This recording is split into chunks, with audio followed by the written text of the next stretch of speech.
Şu an yolda mahsur kalmış bulunmaktayız.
Karacabey Kurşunlu Köyü.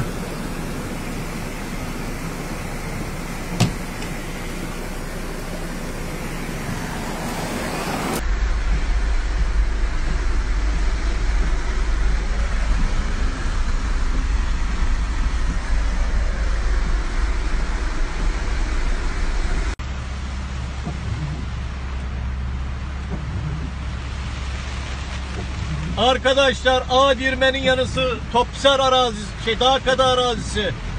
Bakın şu anda asfaltın üstünden taşıyor su, bak. Felç olmuş buraları, felç. Allah Allah, Allah Allah.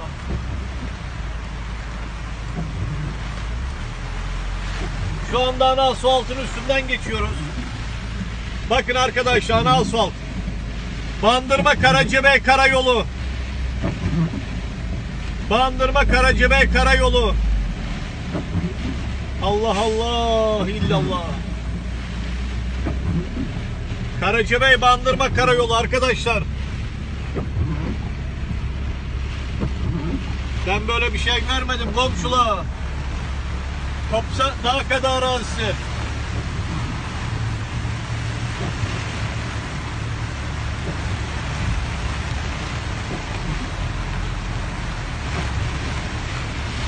Bandırma Karacabey Karayolu.